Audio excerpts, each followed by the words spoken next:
To begin, in 1652, the Dutch East India Company landed on the southern tip of Africa.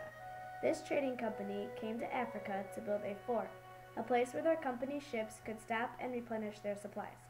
Dutch employees stayed there and traded with nearby African tribes.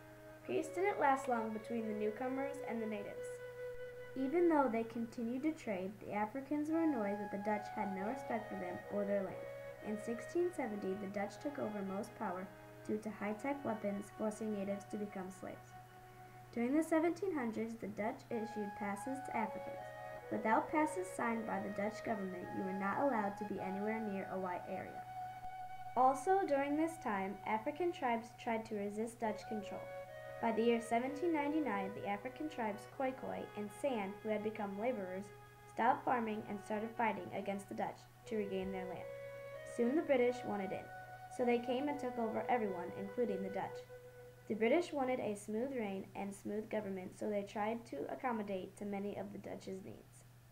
The British slaughtered many of the African warriors, partially because they didn't want them to rebel.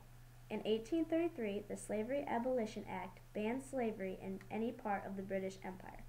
In Cape Town, many natives were still treated as slaves, though. Over several years, both the British and Dutch took advantage of the natives. When both diamonds and gold were found, the position that the African natives were in grew much, much worse. When finally the Dutch and the British came to an agreement, blacks soon had no power at all, except for a few blacks who owned property. Racism started to grow. Whites needed blacks to do physical labor for low wages and wanted blacks to stay in their place. The government issued several acts, for example, the Mines and Works Act in 1911, enabling only whites to skilled jobs, and Natives Urban Areas Act in 1923, stating that black workers had to stay in black-only areas. Blacks continually fought for their rights, but didn't gain any portion of their rights back. They created groups and organizations to protest against discriminatory laws and to demand basic civil rights. One of the largest organizations was the SANNC, the South African Native National Congress, formed in 1912. John L. Dewey, the first president of the SANNC, was influenced by Booker T. Washington, who was telling blacks to work hard to achieve economic success rather than to fight for their rights through the political process. Unfortunately, all their efforts produced little change for blacks in the early years of the SANNC. Over the years, the SANNC was renamed ANC, African National Congress, which grew stronger even though their conditions got worse. The ANC had many protests, but all were peaceful. They were inspired by Mohandas Gandhi, who led nonviolent protests to try to convince the government to let India become independent once again. Gandhi had also helped restore peace in South Africa once before. The reason why ANC members and leaders were so inspired was because the protests were working. While the process of the ANC was growing, so was the strict discriminatory level. In 1945, after World War II, the world started to decolonize. After the defeat of racist Nazis, the world started to realize the horrible effects of racism. Instead of South Africa following the growing trend of no racism, they embraced it. In this way, South Africa created a very unjust government. In an election of 1948, the Nationalist Party won elections and instituted formal apartheid, a government policy of strict racial segregation. The anti-apartheid leaders needed to act.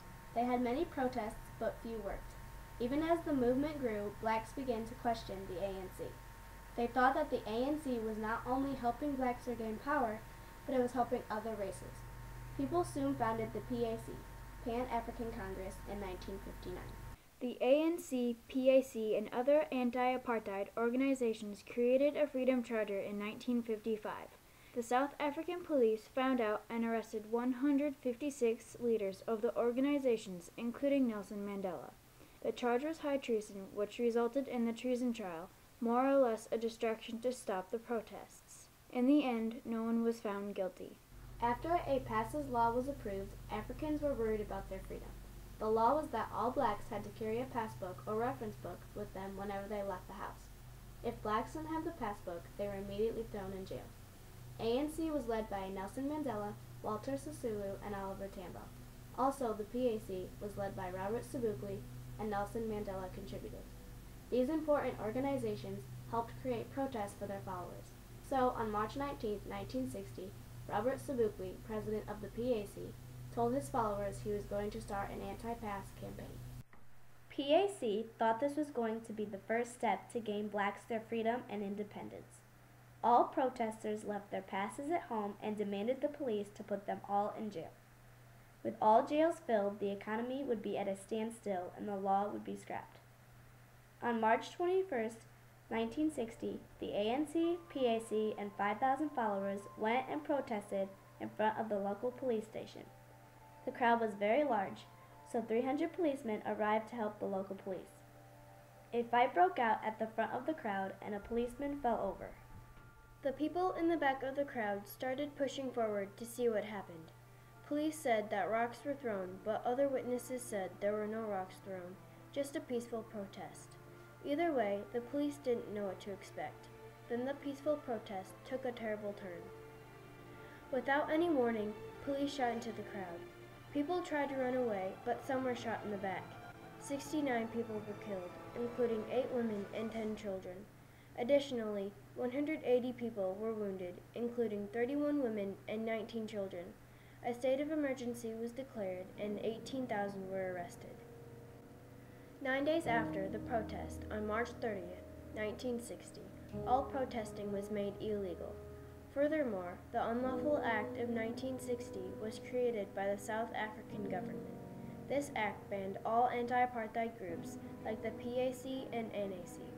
The law against protesting remained a law until August 31st, 1960. Additionally, many were arrested during this time. The South African government expanded while this led to 30 years of apartheid and protest in South Africa.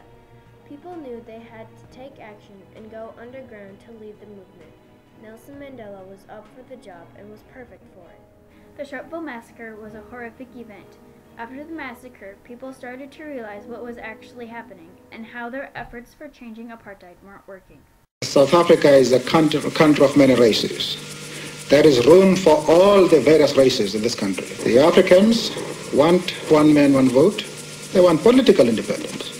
Now, if Dr. Verwoerd's government doesn't give you the kind of concessions that you want sometime soon, is there any likelihood of violence? It is useless and futile for us to continue talking peace and non-violence against a government whose reply is only savage attacks on an unarmed and defenseless people. After the Sharpeville Massacre, the leaders of the ANC and the PAC came to a conclusion that they could not stop apartheid peacefully any longer. On April 8, 1960, the PAC and the ANC were banned and forced underground. In 1961, both the PAC and the ANC established military wings. The ANC and PAC military did not pose a threat on the state, which had a virtual monopoly on weaponry. The government captured many anti-apartheid leaders, including Nelson Mandela and Sobukwe, in 1964. They were sentenced to Robben Island in Table Bay and had long terms. Even when the leaders were jailed, the followers created their own nonviolent protests. In 1973, a new phase of resistance began when blacks organized a series of strikes for higher wages and better working conditions. Many whites started changing their opinion of whose side they were on. On February 11, 1990, Nelson Mandela was released from prison. The next year, Parliament repealed the basic apartheid laws, raised the state of emergency, and freed many political prisoners. In May 1994, Nelson Mandela became South Africa's president. The Sharpeville Massacre was a turning point to the end of apartheid. After the massacre, people saw things differently, and they learned they could no longer lead peaceful protests to make a difference. The Sharpeville Massacre forced anti-apartheid foes like Nelson Mandela to reappraise their approach to ending apartheid. As a result of this decision, he was to spend over 25 years of his life behind bars. However, also because of this decision, his name was to become the rallying cry of people around the world interested in ending the unjust system. His example inspired his people and people around the world to fight on when all seemed lost.